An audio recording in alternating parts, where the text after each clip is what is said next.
Muy bien, ahí creo que inició la grabación.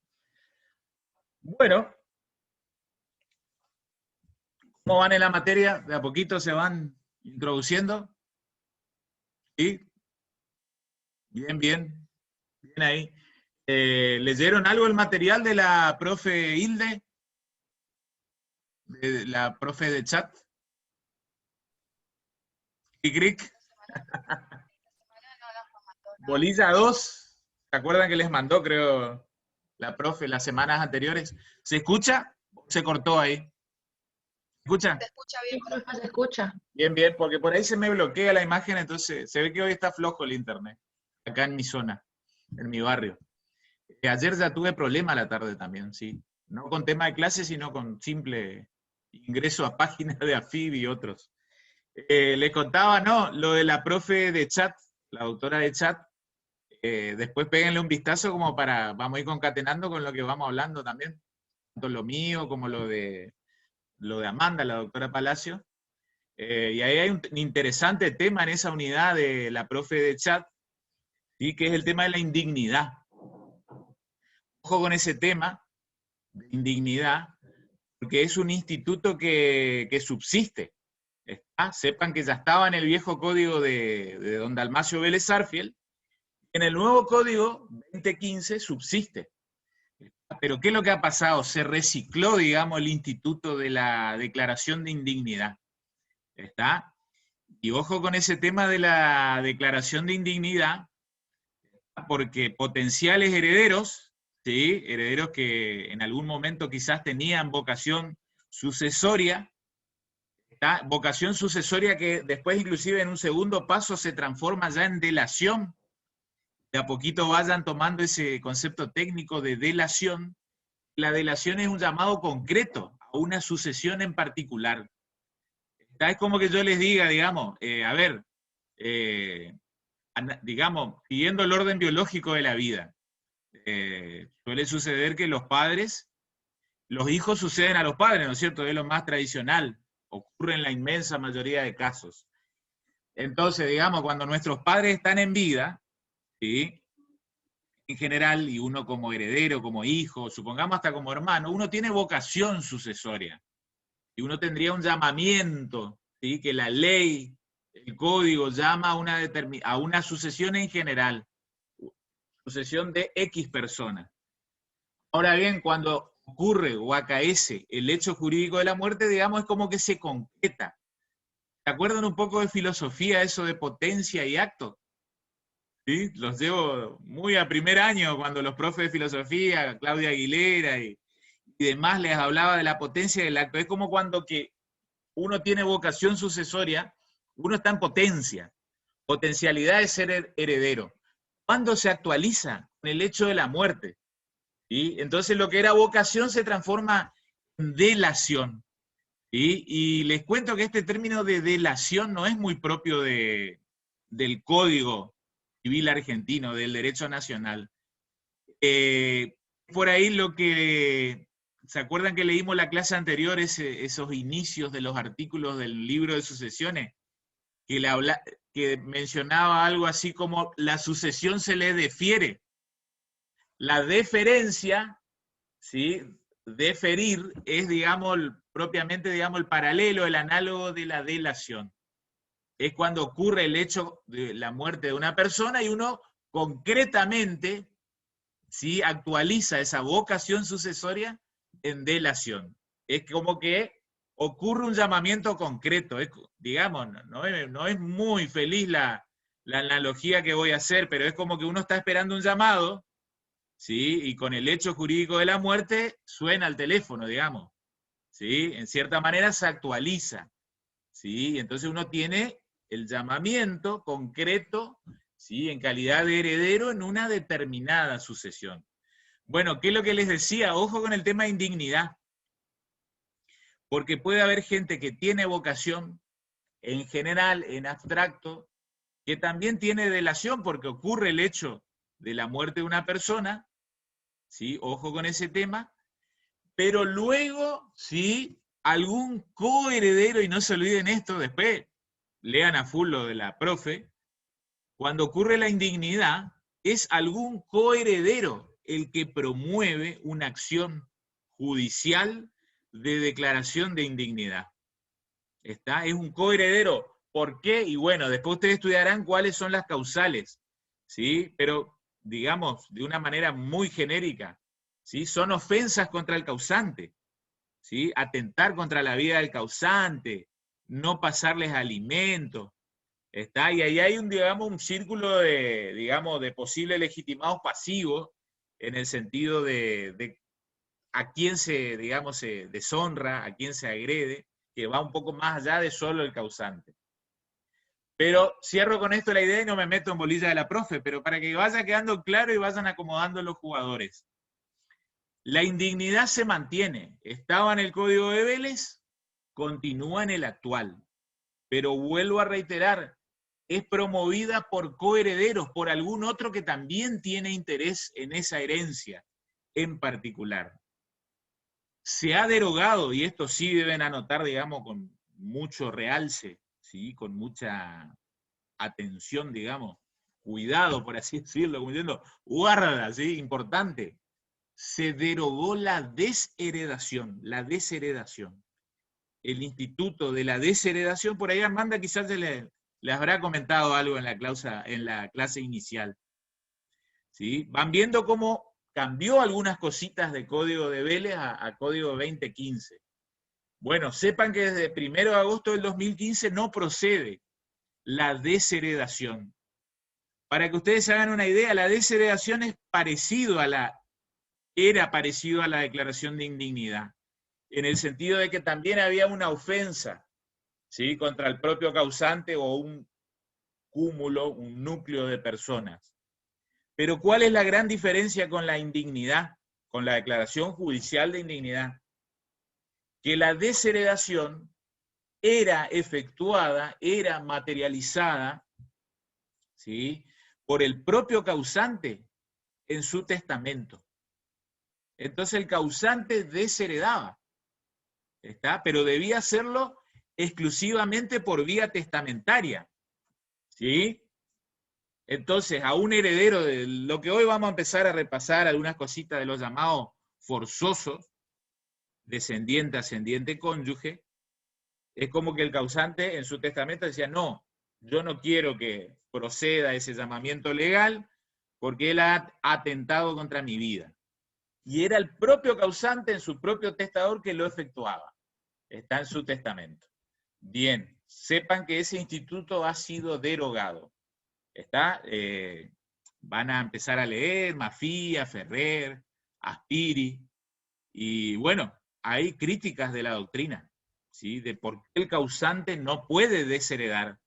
Está cuando, por ejemplo, hay estas injurias contra el causante. Hoy queda subsistente solo el procedimiento de declaración de indignidad. Esto es post-mortem. Es como que el causante, digamos, pasa mejor vida y quizás no se cumplan sus deseos, porque su deseo era desheredar. Ahora queda en cabeza de los coherederos que promuevan, que salgan victoriosos en una acción de declaración de indignidad contra el coheredero. ¿Está? Entonces una pequeña notita nomás, una pildorita para la bolilla 2, ahí le van a agarrar el gustito a por qué hay que estudiar indignidad, y porque influye, ¿sí? En la vocación sucesoria. No se olviden esa cosita. Bueno, vamos retomando nuestra bolilla introductoria, ¿sí? Hoy vamos a poder aprovechar ya de algunos disparadores, ¿sí? Algunas plaquitas que voy a ir proyectando, ¿sí? Me voy metiendo en nuestro tema, y recuerdan que la clase anterior, ¿no es cierto?, dijimos que la sucesión mortis causa, ¿sí? Y de a poco vamos puliendo terminología jurídica. La apertura de la sucesión, vuelvo a reiterar, la apertura de la sucesión, y no estoy diciendo apertura del proceso sucesorio. ¿Está? Entonces, como para que vayamos grabando, diferenciando. No es lo mismo, digamos, hablar de apertura de la sucesión que de apertura del proceso sucesorio. ¿sí? Apertura de la sucesión, ¿sí? Es propiamente, ocurre o acaece coetáneamente, simultáneamente, cuando sucede el hecho biológico, hecho jurídico de muerte biológica. ¿Está? O su análogo, ¿se acuerdan? Digamos, parecido, similar, hablamos la semana pasada de la declaración de muerte presunta. ¿Sí? Quedará, digamos, marcado, concretado a partir de la fijación del día presuntivo de fallecimiento. Para el presunto ausente. Muerte presunta, como se dice hoy en la terminología más pulida del Código Civil y Comercial. Entonces, en ese momento, acá se ocurre la apertura de la sucesión. Otro cantar, ¿sí? Otra cuestión es apertura del proceso sucesorio. La apertura del proceso sucesorio es llevar la acción a la justicia. Y promover, llevar adelante el proceso sucesorio. Conforme a algunos tips y directrices que hablamos la clase pasada, recordarán que dijimos que es un monopolio del Poder Judicial. En Argentina no hay sucesión, está exclusivamente extrajudicial. Y ojo con esto que le digo, exclusivamente extrajudicial. ¿Por qué? Porque en realidad, en los códigos procesales de la inmensa mayoría de las provincias de nuestro país, el arranque siempre necesariamente, forzosamente, obligatoriamente es judicial, hasta una cierta etapa. Luego sí puede tramitar de manera extrajudicial. Pero el arranque de todo proceso sucesorio, no se van a olvidar, es monopolio del Poder Judicial. Hay que llevar la acción a la justicia, al Poder Judicial, conforme a las reglas de competencia que hoy vamos a estudiar, ¿sí? Y lo cierto es que van a necesitar, ¿sí?, del patrocinio letrado, ¿recuerdan que hablamos en la clase anterior? O de la representación de un profesional abogado. En el patrocinio letrado, firma el cliente, firma el abogado. En la representación, el escrito es solamente, exclusivamente firmado por el abogado. Porque tiene poder de representación. Actúa en nombre y representación de otra persona. Entonces, hecho de la muerte, fijación de día presuntivo de fallecimiento, dispara el mecanismo de sucesión mortis causa. ¿Recuerdan? Habrán estudiado con Amanda, clases de sucesores, dos grandes clasificaciones que nos interesan. Sucesión acto entre vivo o mortis causa. Acá estamos, digamos, nos ubicamos dentro de la que es mortis causa, y por causa de muerte, o de fijación de día presuntivo de fallecimiento. ¿Qué pasa a la sucesión mortis causa? Tenemos que concatenarla con la otra clasificación de sucesores, a título universal o a título particular. La sucesión mortis causa, a su vez, es como que se desgrana, ¿sí? Se va abriendo el cuadrito de subclasificación.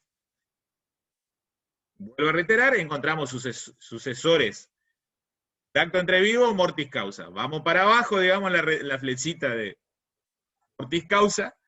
A su vez, el mortis causa sacamos otras dos flechitas. Podrá ser universal o particular. Entonces, ya vamos puliendo los institutos, el conocimiento de la figura. Si uno decía heredero, ¿estaba en presencia de qué entonces? Bajo ese tamiz, bajo esa clasificación. ¿De un sucesor de qué tipo? Universal. Bien, en primer lugar, mortis causa. Dentro del mortis causa, la subespecie a título universal. Buenísimo. ¿Por qué era universal? Que podían heredar o todo el patrimonio a una parte alícuota. Bárbaro. Perfecto. Perfecto. Entonces, heredero universal. Y ojo que también ahí vean, vamos comparando código de Vélez, código 2015. Que se derogó, que en realidad como que transmutó, ¿sí? Como una oruga que se transforma en mariposa, lo que era el legatario de cuota, ¿a qué pasó? Desde el 2015, ¿se transformó en qué?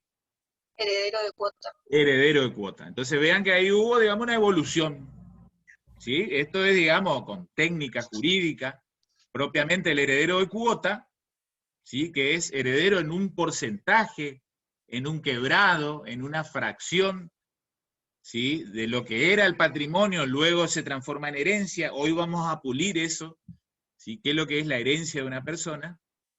Un tercio, un medio, 3/4 partes, ¿sí? Un 10%. Podemos hablar en porcentaje o quebrado.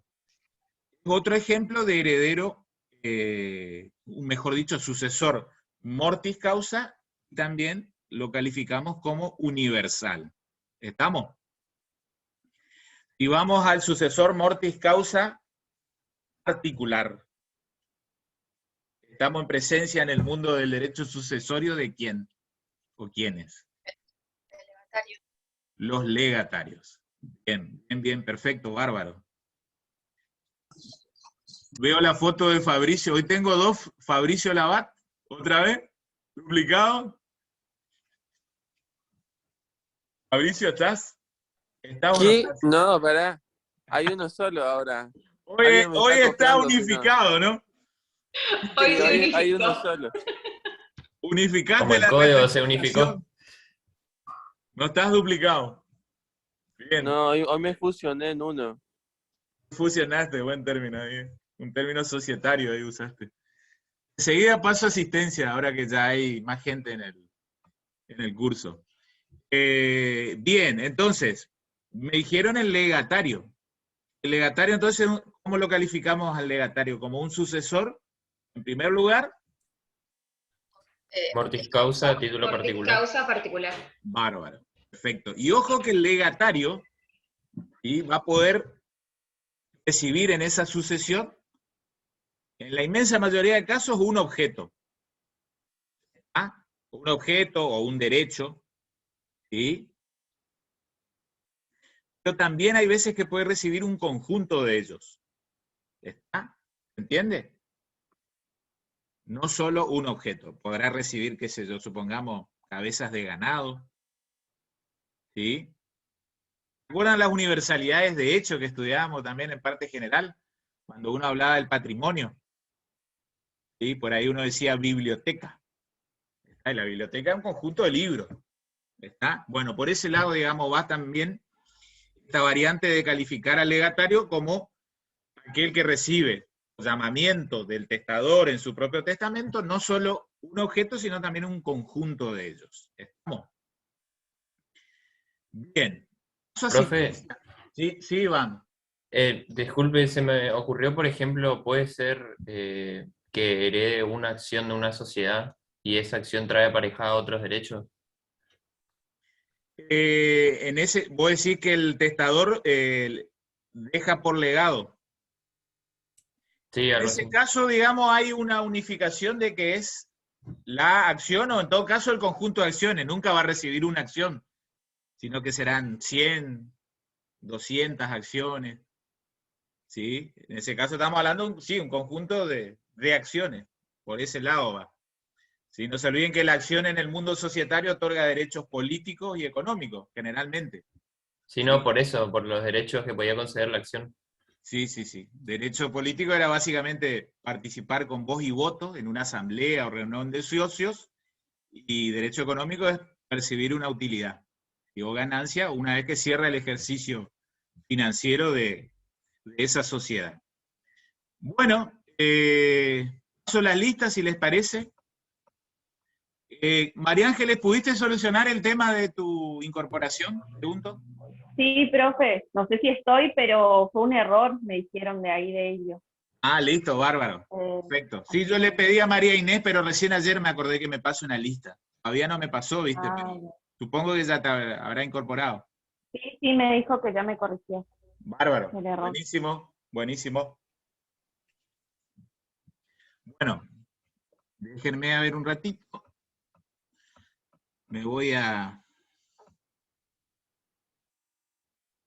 mi archivo.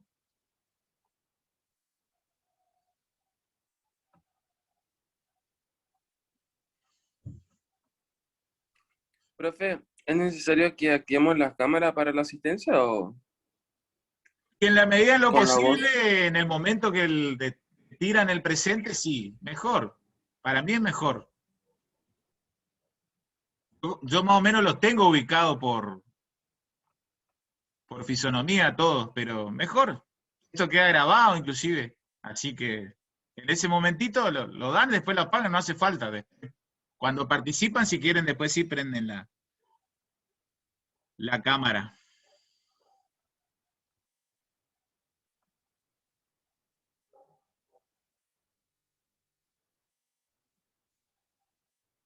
Aguárdenme un ratito. No sé si está lento internet o mi máquina que está bajando alguna actualización. Qué molesta que son esas actualizaciones.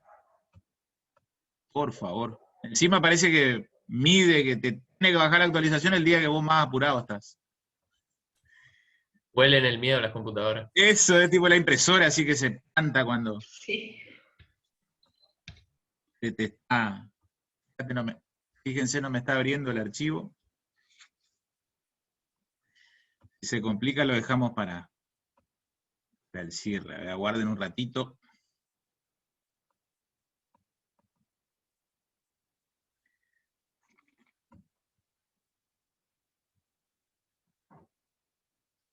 Bueno, mientras va abriendo, sigamos con la locución de la clase entonces.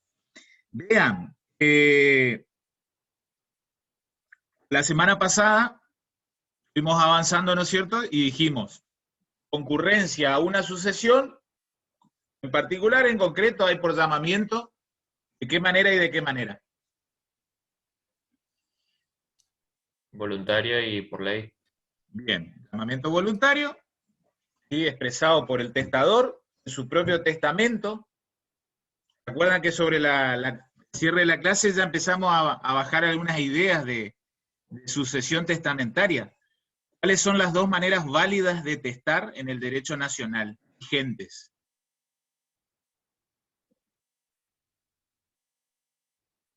¿Cuáles son las formas de testar válidas? El testamento hológrafo y por acto público. Bien, buenísimo. El hológrafo, no se olviden, sin H. Y el por acto público, que se celebra, ¿de qué manera? Escribano público, Bien, ¿y algo más? con 2 o 3 Y testigos. la presencia de 2 testigos. De 2 testigos en la Perdón. versión 2015. En el Código Velezano eran 3 testigos. ¿Ya está? Bien. Ojo, acá otra cuestión terminológica que me gustaría aclarar para no empezar a confundir con cosas que van a venir más adelante en nuestra materia. Vean, al llamamiento legal, ¿sí? Al llamamiento legal también se la conoce como sucesión legítima, ¿está? O llamamiento legítimo. ¿Está? Traigo a colación para no confundir luego con lo que será el instituto de la legítima. ¿Está? Al llamamiento legal, cuando es el código, digamos, ante un caso de un causante que nada dijo en vida, no celebró testamento, no indicó a favor de quién quería de sus bienes, sus derechos, entonces la sucesión se dispara y conforme al llamamiento, al orden sucesorio que establece el código, ¿sí? Y justamente procede una sucesión legítima. Digamos, tomen el paralelo, digamos, sucesión legítima igual decir llamamiento legal. Es el código el que llama a concurrir a una determinada herencia. Pero ahí estamos hablando, digamos, la palabra legítima, lo que le podría decir en ese caso cumple la función de... Me imagino que a ninguno de nosotros nos gusta hablar de gramática y lengua. Pero al hablar de sucesión legítima, la palabra legítima cumple la función de adjetivo. ¿Entiendes? Adjetiva al sustantivo sucesión.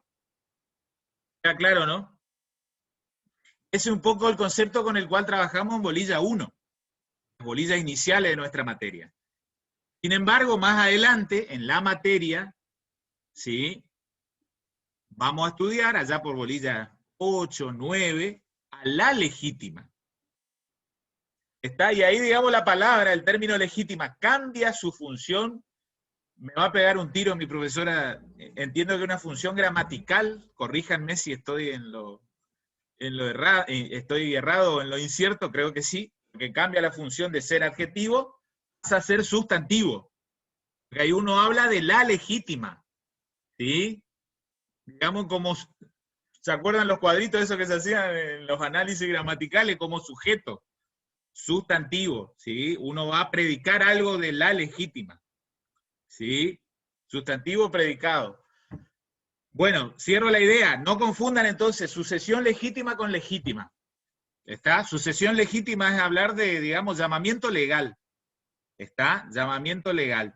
No sé si tienen sus programas, ¿sí? A mano. Yo también voy a intentar abrir, pero vean que ni pude abrir el PDF del...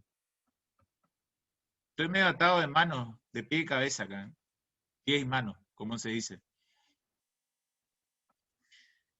A ver si puedo abrir el programa.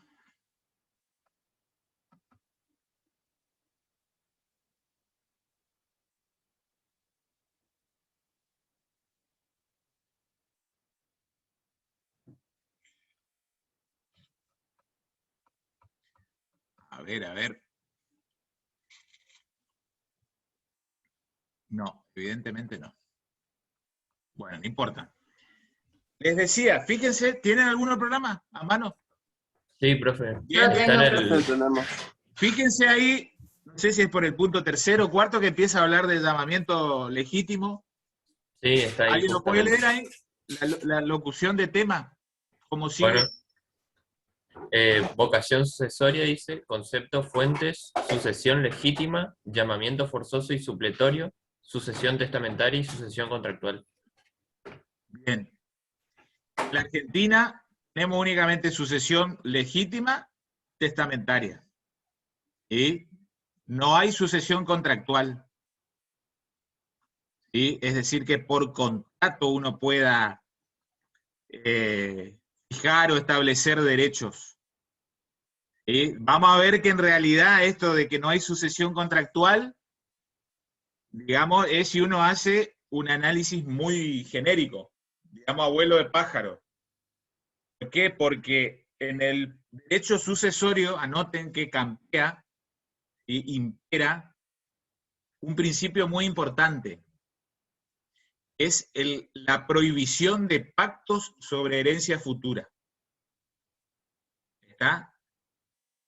No se vayan a olvidar ese principio. Profe, ¿puede Prohibición, repetir? y prohibición general es un principio. ¿Está? Y todo principio, ¿qué le pasa? Va a ser que luego, excepcionado. Van a ver que no es tan contundente, digamos, tan absoluto ese principio. Pero vamos entrando a la materia de a poquito, no se olviden. Pactos sobre herencia futura, en principio, son de ningún valor. ¿Está? Y cuando uno habla de pactos sobre herencia futura, habla, por ejemplo, de pacto entre potenciales coherederos. ¿Entienden? No podrían pactar, qué sé yo, dos hermanos ya en vida del papá y decir, che, vos te quedás con todo eso. Yo te dejo que vos te quedes con todo eso, pero vos me pagás $2 millones. No. Y lo celebran, es de ningún valor. Pacto sobre herencia futura es de ningún valor, en vida del causante. Eso, cuando estamos hablando de herencia futura, estamos, digamos, poniendo de presupuesto de que está vivo la persona del causante, el futuro de cuyus.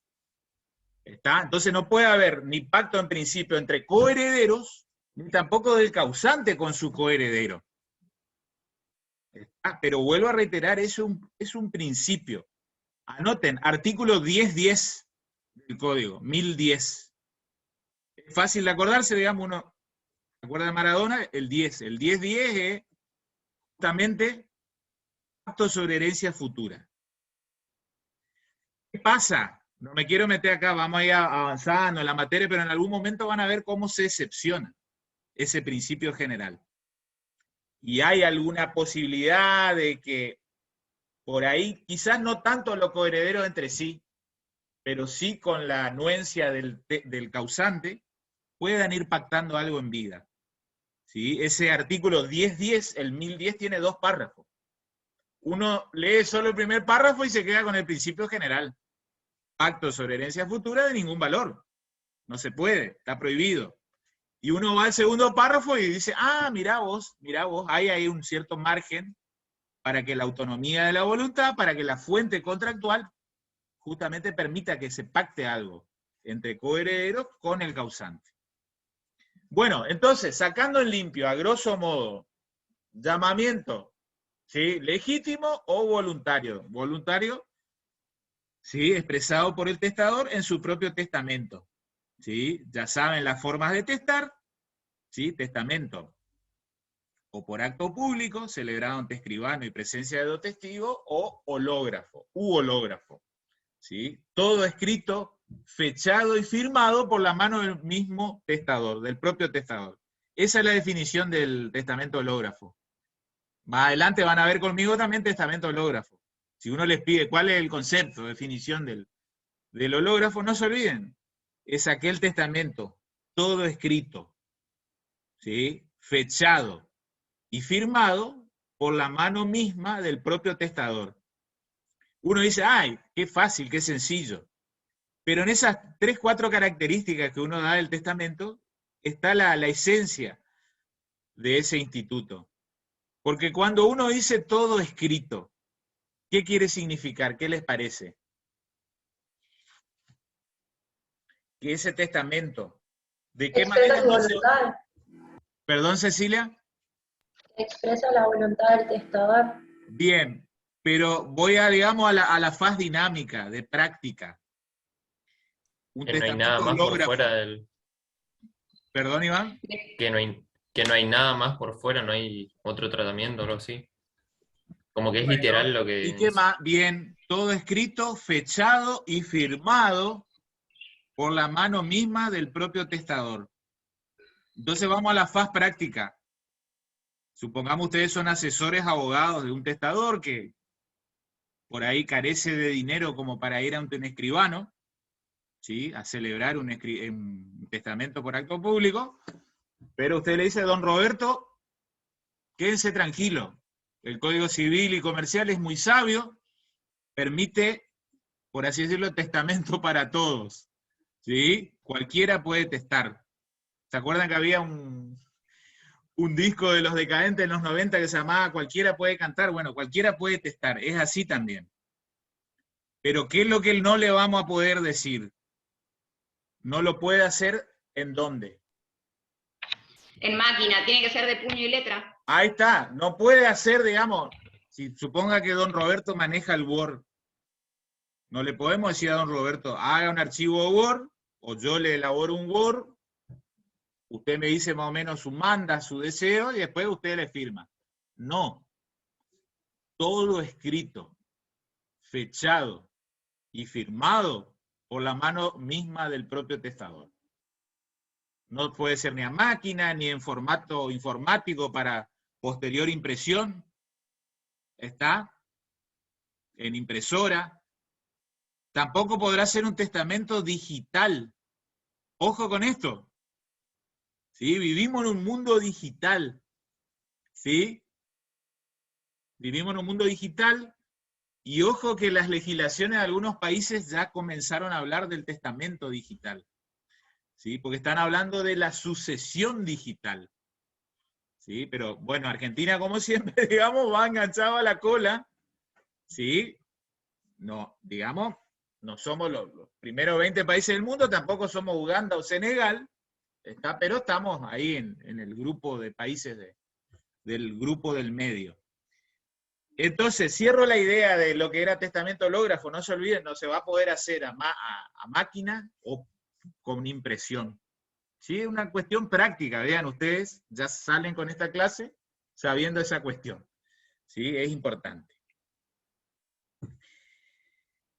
Vuelvo a los llamamientos, y me gusta que nos metamos en el llamamiento legítimo. ¿Sí? Llamamiento legítimo, sucesión legítima. ¿Está? Llama al código. ¿Qué idea tienen? ¿Van hablando algo con Amanda? ¿Algo conmigo? ¿Algo con la profesora de chat. ¿Quiénes son herederos? ¿Sí? ¿Quiénes son llamados por el código a heredar? Los que serían los herederos forzosos serían. Bien, muy bien. Ahí dentro entonces del llamamiento legítimo, justo no estoy pudiendo proyectar eso, yo lo tenía en PDF y no me está abriendo, no sé qué le pasó al Acrobat, el programa Acrobat de mi máquina. Vean, justamente el llamamiento legítimo, ¿sí? Tiene a un elenco de herederos. Está un elenco, un menú, por así decirlo, de herederos. ¿Sí? ¿Quiénes son? Ahora anotamos en general, o si quieren ustedes anoten uno debajo del otro, que eso después les va a facilitar lo que los llevo.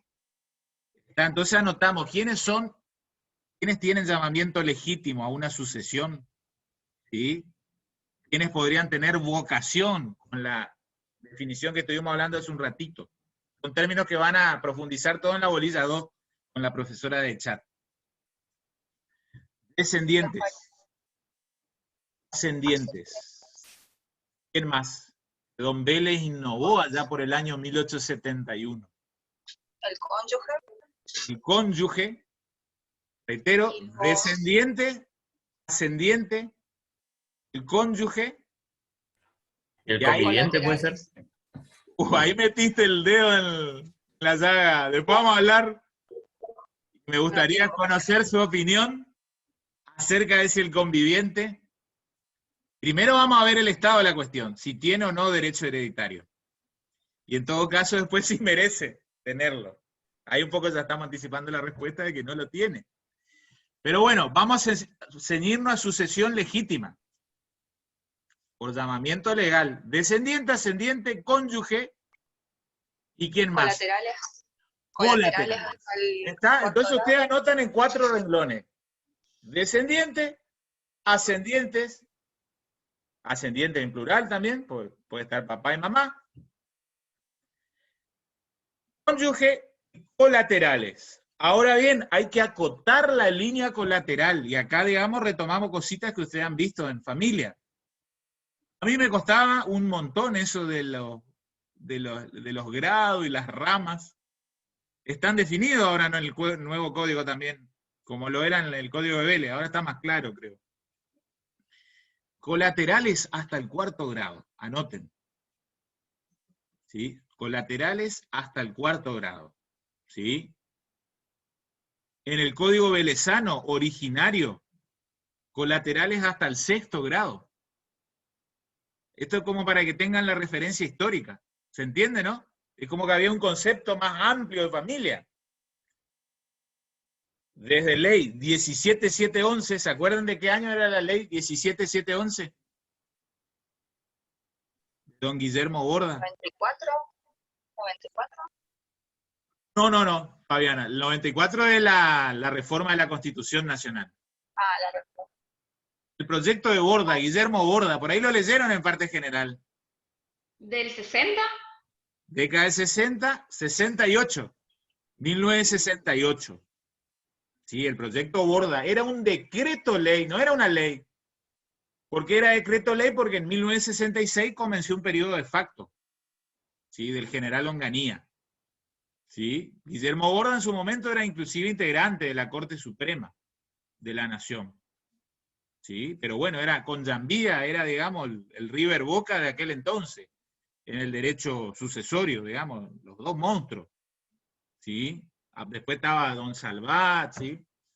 Y otras mentes lúcidas de muchos de los libros con los cuales yo me formé en los inicios, ¿sí? del año 2000. Estudiábamos Jambía, Borda, Salvat, Ota. Bien, cierro la idea. Llamamiento legítimo, descendiente, ascendiente, cónyuge y colaterales hasta el 4º grado.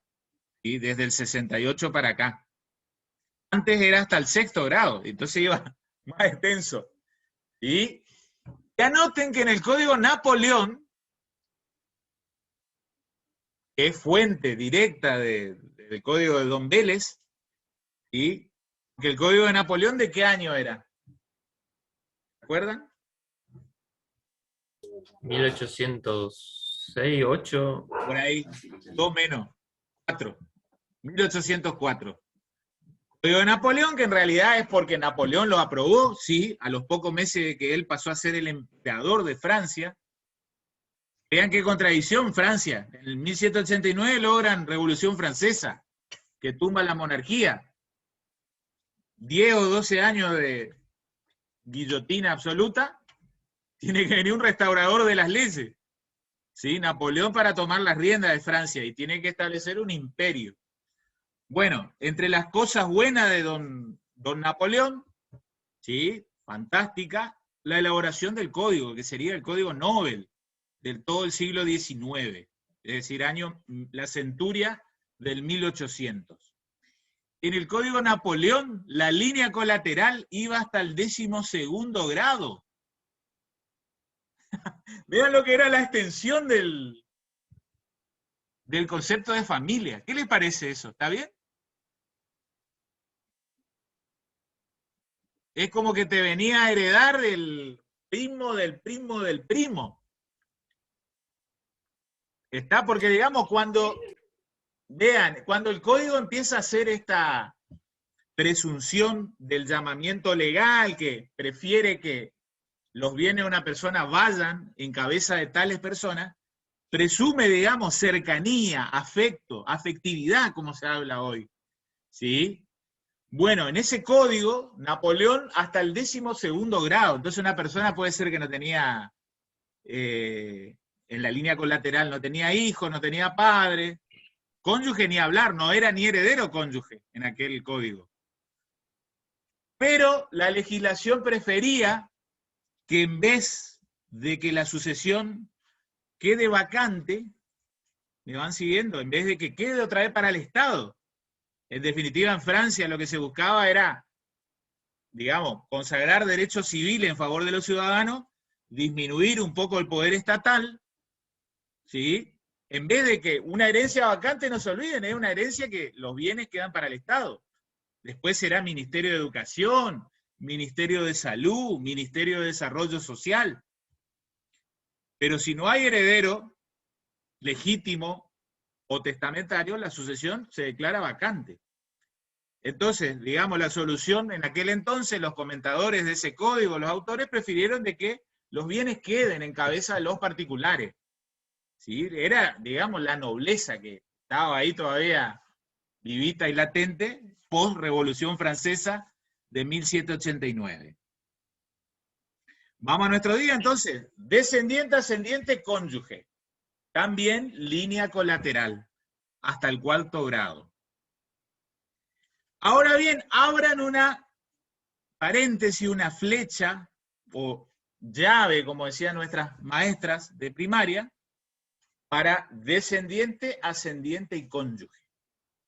Yo les dije que pongan en 4 renglones separados. Como no puedo proyectar, digamos, se complica, pero creo que me van siguiendo. En descendiente, ascendiente y cónyuge, abren una llavecita, y aparte de también ser calificado como herederos, ¿sí? Con llamamiento legal, con llamamiento legítimo, pongan entre comillas legitimarios. Legitimarios. Que no es equivalente de decir sucesores legítimos. Porque sucesores legítimos es tener llamamiento legal.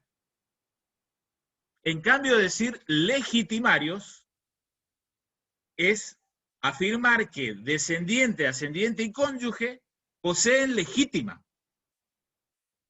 Legítima como sustantivo, como instituto. No como predicado de la sucesión. No como adjetivación de la sucesión. Y anotemos el concepto de legítima. ¿Sí? Que lo vamos a estudiar más adelante, algo con Amanda, algo conmigo. La legítima es aquella parte o porción de la herencia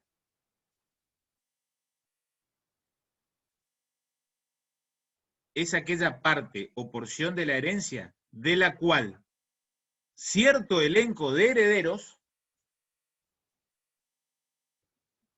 de la cual cierto elenco de herederos no pueden ser privados. Aquella parte o porción de la herencia, vamos a ver que hay una discusión bizantina entre si es parte de la herencia o parte de los bienes, no me quiero meter ahora en ese tema. Ustedes vayan imaginándose que un porcentaje, fracción o quebrado, que uno, como heredero legitimario, tiene derecho a participar en tal porcentaje o fracción de lo que era el patrimonio de una persona, luego a la postre, su herencia. Reitero el concepto, parte o porción de la herencia de la cual no podrán ser privados, ¿sí?, cierto elenco de herederos. Ustedes ya saben ahora quiénes son esos herederos. Descendientes, ascendientes, cónyuges. Acá otra nota distintiva que tienen que hacer entre Código de Vélez y Código 2015. Anótenla. En el Código Velezano, les cuento, no terminaba el concepto de legítima. Si ustedes definían hasta allí, está en la época, digamos, que estaba el profesor Ferrer le iba a decir, ¿qué más? Parte o porción de la herencia, de la cual cierto elenco de herederos no pueden ser privados. ¿Qué más? Sin justa causa. Salvo justa causa de qué? De indignidad. ¿De qué? Indignidad. No, porque la indignidad, ¿quién la promueve? ¿Qué es lo que arrancamos la clase de hoy? Un coheredero. Los coherederos. O heredero. Sin De embargo, desheredación. en el Código de Vélez, el causante podía desheredar. ¿Dónde? En su testamento. Entonces el concepto de legítima necesitaba de esta segunda parte que has dicho, Fabián. Legítima en el Código de Vélez era aquella parte o porción de la herencia de la cual cierto elenco de herederos, ustedes ya saben quiénes, descendiente, ascendiente y cónyuge, no podían ser privados, salvo que justa causa de desheredación. En el Código de 2015 se derogó la desheredación. El testador, el causante, ya no puede desheredar. A lo sumo, promueve una declaración de indignidad algún coheredero. Pero eso no es desheredación.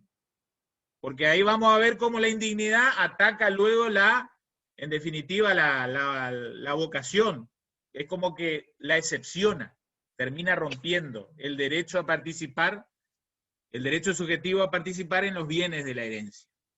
¿Está? Digamos como reproche. La legislación castiga que el pretenso heredero tenga esas conductas, ¿sí?, indignas, de ataque a la honra o moral, o a la propia vida del causante.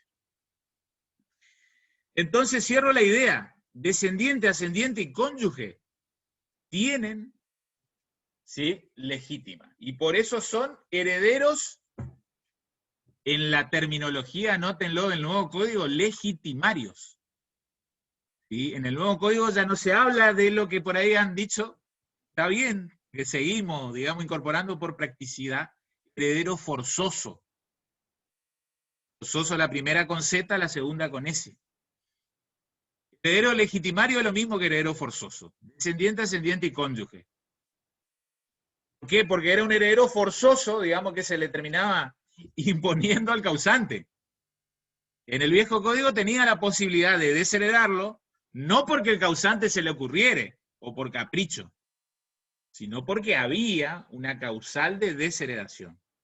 ¿Sí? Entonces, anoten también que cada heredero legitimario tiene una cuota de legítima. ¿Sí? Cada legitimario, cada forzoso, como decimos en el viejo código, tenía una cuota de legítima. ¿Alguna idea? Algo creo que hablamos la clase anterior, o Iván tiró el dictador. ¿Cuál es la cuota? 33,3 creo que era. Eso es la contracara, eso digamos ver Sí. la moneda de un lado. Cuando vos ves la moneda de un lado, te termina resultando como consecuencia la otra cara de la moneda. Esa es la Ahora parte estamos disponible. viendo, exacto. Lo que no es legítima es porción disponible. ¿Para quién? Para el causante. Para que la disponga como él quiera. Con donación o con legado, en testamento, o hasta instituyendo un heredero de cuota en su porción disponible. Ustedes van a ver cuando van cerrando esta articulación de sucesión ab intestato y testamentaria, digamos, es muy lindo, es, digamos, hasta placentero para la lógica jurídica. Sucesiones tienen mucha lógica, ¿sí? Es como jugar al ajedrez. El tema es que hay que aprender las reglas para jugar ajedrez. Tenemos que aprender las reglas para jugar sucesiones, por así decirlo. Es como un juego. Es apasionante sucesiones. ¿Sí? Vean.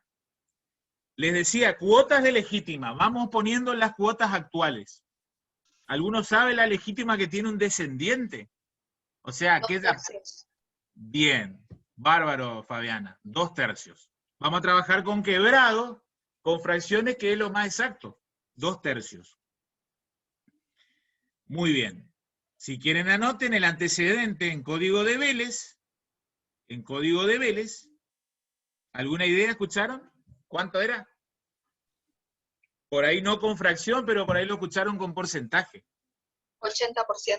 Bien, 80%. Bárbaro, Fabiana. Y en fracción, ¿cómo transformamos ese 80%? No, falta sería en fracción. Ahí uno parece los memes, eso que uno queda con el triángulo así. 4/5. 4/5. 4/5. ¿Está? La legítima en el código de Vélez era 4/5 de los descendientes. Se disminuyó a 2 tercios. Argentina, junto con Paraguay, que Paraguay la sigue manteniendo, hay que manejar derecho paraguayo, chicos, chicas, les comento. Porque acá estamos, Misiones del apéndice, ¿no? Entre Brasil y Paraguay, y de derecho sucesorio hay muchas veces que hay bien en Paraguay, algún departamento en tierras, en playas catarinenses. Derecho paraguayo y brasilero hay que especializarse, consejito. ¿Sí? Cierro la idea. Código de Vélez 4/5. Junto con Paraguay teníamos las legítimas más altas del mundo. ¿Sí? Ahora nosotros la bajamos a 2 tercios. Y por eso es que, algo hablamos en la clase anterior, en Argentina casi no había cultura testamentaria. Está, digamos, el impulso para testar. ¿Por qué no? Uno de los motivos que se argumentan es porque había muy poca porción disponible. Para que, por ejemplo, el testador en su testamento diga, este 20% restante es para mi amigo, mi amiga, es para la UNICEF, es para la asociación Felices los Gurises. ¿Se entiende? La ley te decía sí o sí 80% para los descendientes. ¿Sí? Les cuento que, ¿qué les parece? ¿Cómo será en un Estados Unidos, Inglaterra, Nueva Zelanda, Australia? ¿Cómo será que Tienen la posibilidad de elegir a quién le quieren dejar todo. De hecho, hay un montón de casos que le dejan a los animales o a empleados para que cuiden sus animales. En Argentina también se podría, digamos, hacer eso, pero limitado a los, valga la redundancia, enmarcado en los límites de la porción disponible. Bueno, pero pueden disponer, digamos, de todo su patrimonio según a Eso. quién le quieran dejar. Sí. Prácticamente les cuento, la legítima tiene naturaleza de derecho alimentario en esos países. Como que a lo sumo los herederos pueden reclamar ser educados, ser alimentados, pero no más que eso. No tienen una parte o porción de la herencia de la cual no van a ser poder privado, no van a poder ser privados. ¿Sí? Obviamente no es lo mismo un 20% de Bill Gates, ¿sí?, que de cualquiera de nosotros. Está encima como la juntó con Pala ahora con el tema de la vacuna, con su fundación. Pero bueno, volviendo al tema, en los países anglosajones existe gran libertad de testar, porque la porción disponible, un poco lo que dice Cecilia, es casi la totalidad de lo que era patrimonio. Acá en Argentina, el que tiene descendientes sabe de que solo podrá disponer en favor de otras personas está distinto a sus herederos legitimarios o forzosos, ¿sí? O en todo caso puede mejorar a su propio forzoso, qué sé yo, hay veces que en la familia hay hijos preferidos. Esto también de a poquito nos vamos a empezar a familiarizar, ¿sí? Hay preferidos porque la vida los puso en tal situación o porque preferido, digamos, sin causa de preferencia, por así decirlo, ¿sí? Sin motivo que justifique la preferencia. Bien, vamos a la cuota de los ascendientes. ¿Alguna idea cuánto será? La de los descendientes en el derecho actual, 1/2. Perdón, descendientes, 2/3. Rijo. Ascendientes, si, digamos, si nos heredan papá y mamá, 1/2. 1/2. Digamos, esa es, digamos, la sucesión, así decirlo, la más triste, ¿no es cierto? La que altera el orden biológico de la vida. Los padres sucedan a sus hijos, digamos, es una de las cosas más tristes que uno puede llegar a pasar acá en sede terrenal. ¿Qué será que heredan papá y mamá? O abuelos, inclusive. Va para arriba, línea ascendente. ¿Qué puede ocurrir? Fallece alguien y ¿qué? Cuando no tenga descendientes. Bien. Y no hay descendiente. Porque si hay descendiente, el descendiente tiene un llamamiento, un orden preferente al ascendente, al ascendiente. ¿Se entiende? Esto lo van a estudiar, creo que con la profesora de chat, me parece en la bolilla 7. Cómo es el llamamiento dentro de la sucesión legítima. El descendiente desplaza al ascendiente, ¿se entiende? Vayan anotando ya, digamos, de reglas lógicas. Estas son las reglas, digamos, entre comillas. Es feo hablar del hecho de la muerte o fallecimiento. Nosotros como profesionales tenemos que buscarle, digamos, una beta de desdramatizar, porque si no, digamos, estudiamos sucesiones y vamos a salir amargados después de las 2 horas. ¿Sí? Pero bueno, vean, si hay descendiente, el descendiente tiene un llamamiento preferente que excluye al ascendiente. Pero, ojo que está él o la cónyuge. ¿Qué pasa con él o la cónyuge? Pongamos que hay hijo y cónyuge. O hay padres y cónyuge. ¿Qué pasa en uno y otro caso? ¿Alguna idea? Concurre. Ahí está Fabiana. Muy bien. Ya el término, del tiro. Llamamiento, no se olviden, del cónyuge. Tiene un llamamiento concurrente. Llamamiento concurrente, es decir, un llamamiento con o descendiente o con ascendiente. Y esta fue la gran novedad de don Dalmacio Vélez Sarsfield allá por la década del 70 del siglo XIX. Eso era, digamos, no era un paradigma que todos los códigos civiles de los países en aquella época lo venían consagrando. Sin embargo, don Vélez dijo, la cónyuge tiene que tener llamamiento concurrente, no tiene que ser desplazada si hay hijos, tampoco debe ser desplazada si hay padres. Vean lo que era el monstruo, Vélez, un capo, por así decirlo. ¿Sí? Uno podría decir un precursor de los derechos, hoy con todo el movimiento feminista. Yo creo que hay que poner un granito de arena a don Dalmacio. Más allá de que luego en otras partes del código, obviamente, ¿qué se predicaba de la mujer? Era que el varón era capaz y la mujer incapaz. Entonces no podía administrar su propio peculio. ¿Sí? Entonces para comprar, para vender sus bienes ya estando casada, necesitaba ¿Una autorización? una anuencia, una autorización de su marido. ¿Está? Y vean si, digamos, la autonomía de la mujer, ¿a partir de qué viene?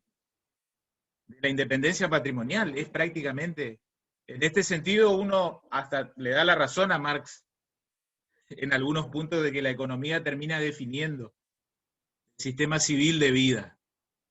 ¿sí? Porque una mujer sin independencia económica o el varón no es nada. Bueno, don Dalmacio en materia de capacidad, la mujer casada es incapaz. Y de ahí que también existía el instituto de la dote. Estudiaron en familia qué era la dote. Los bienes dotales. Era como una suma que se da a la familia de la mujer para casarse o algo así era, ¿no? ¿Quién era que daba? El padre. ¿De quién? El padre de la mujer al marido. Le daba al marido, como decir, te doy esto para que la mantengas. Me río ahora cuando les conté que soy seriéfilo, miro la serie de monarquía y realezas, y ahí uno advierte lo que era el instituto de la dote. Cómo los monarcas buscaban estratégicamente, digamos, los príncipes, que luego iban a ser reyes, cuando ocurría la sucesión de sus padres, buscaban esposas de reyes acaudalados. ¿Se entiende? Y por Entonces, el territorios. príncipe se casaba con la princesa de Portugal. Y los reyes de Portugal entonces tenían que mandar la dote, ¿sí? En Castilla y León, que estaban los reyes españoles. Imagínense ese mecanismo de lógica patrimonial aplicable a hoy en día. Hoy es cierto que no hay una igualdad jurídica entre varón y mujer. Estamos lejos inclusive de eso. Pero yo creo que Argentina, si uno lo pone en el contexto mundial, en cierta manera, no es que, nuevamente no somos ni los primeros 10 países del mundo, pero tampoco somos quizás los países islámicos. ¿Sí? Y la mujer tiene independencia patrimonial, puede comprar sus propios bienes, ¿sí? Estando soltera, estando casada, divorciada. Bueno, esto ya se viene, ya les digo, haciendo unos pasos. Vélez al menos le dio derecho hereditario a él o la cónyuge. Luego, en el año 1926, vino una ley, la habrán estudiado en familia, la 11357, de ampliación de la capacidad civil de la mujer. ¿Sí? Decía mi viejo profesor don Cursago, un escribano de Esperanza, Santa Fe, la mujer pasó de ser, de manera humorística, sarcástica, incapaz, a ser capaz de todo, desde la 11357. Capacidad que se transformaría en plenitud con la ley, decreto ley 17711, en 1968. ¿A qué es lo que voy? Esto pasa un poco como cuando uno lee la Constitución. Díganme si no, salimos un poco de sucesiones. Uno lee la Constitución Nacional y uno lee que se prohíben los azotes, ¿sí? Que nadie puede ser penado sin juicio previo, fundado en ley anterior de ley. Uno lee el texto literal. Pero para que eso esté consagrado en una Constitución, pasaron cientos, miles de años. Sangre bajo el río, por así decirlo. Bueno, lo mismo pasa con el Código Civil. El Código Civil es manifiesto de luchas civiles, de los individuos, de los grupos colectivos, mayoritarios, minoritarios, que después se trasladan a la letra. Uno después como estudiante lee frío, así, como operador de derecho, está el derecho concedido. Pero vean el proceso que lleva lograr la consecución, la materialización de esos derechos civiles. No me voy de tema para avanzar en la cuestión. Vean, descendiente, ascendente, cónyuge tienen legítima. Tiene una parte o porción de la herencia. Vimos la cuota de legítima del descendiente, 2/3. Cuota de legítima de los ascendientes, 1/2. ¿Sí? 1/2, en el código actual. Código de Vélez a no tener a 2/3. Se bajó. De 2/3 se bajó a 1/2. Cuando nos heredan padre y madre. Luego está la cuota de legítima del cónyuge. 1/2. Se mantuvo incólume. Ya era 1/2 en el Código de Vélez, se mantiene 1/2 en el Código actual. ¿Está? Vuelvo a reiterar, como lo ha dicho perfectamente Fabiana, el cónyuge tiene un llamamiento concurrente, o con descendiente o con ascendiente. Después vamos a ver cuáles son las reglas de distribución de la herencia, cuando concurre con descendiente o cuando concurre con ascendiente. ¿Sí? El cónyuge supérstite. Bien. Nos está quedando, por último, el colateral, hasta el 4º grado en la configuración actual. ¿Por qué le dejamos afuera de la llave, de la flecha? El paréntesis. El colateral, ¿qué no tiene? Llamamiento forzoso. Bien, y no tiene legítima. No tiene legítima. No tiene una parte o porción de la herencia de la cual no puede ser privado. ¿Entiende? Entonces, consejito. Esto yo lo digo como asesor escribano. Me pasa muchas veces en la escribanía que a veces vienen colegas abogados que desconocen la noción de que el colateral no tiene legítima. Para mí eso es grave, ¿no es cierto? Un profesional en la calle no conozca que el colateral no tiene legítima. Entonces, una persona que no tiene hijos, no tiene padres, pero tiene colateral. Pregunto, como para luego asesorar y decirle, bueno, hace testamento, hace donaciones, en favor de X persona. ¿Cuál es su porción disponible? El 100%. 100%. Anoten. No se olviden de ese caso. Esto es algo que me animaría a decir 6 de cada 10 casos. No es conocido por los profesionales del derecho. Es grave eso. Sobre todo los profesionales abogados, los escribanos como que estamos enraizados en el día a día en la materia sucesoria. Hay algunos colegas, digamos, desconocen que el colateral no tiene legítima. Entonces una persona, por ejemplo, es los casos que nos pasa a veces en escribanía, está conflictuada con sus hermanos, con sus sobrinos. Entonces el asesoramiento de ustedes, ¿cuál será? Pongamos que quiere empezar a dejar organizada su sucesión, o al menos parte de ella. ¿Qué le dirán? No hagas nada. Que haga testamento. O que disponga de sus bienes. O que done a favor de cualquiera, de su amigo, de su amiga, de un instituto de bien común, de una escuela.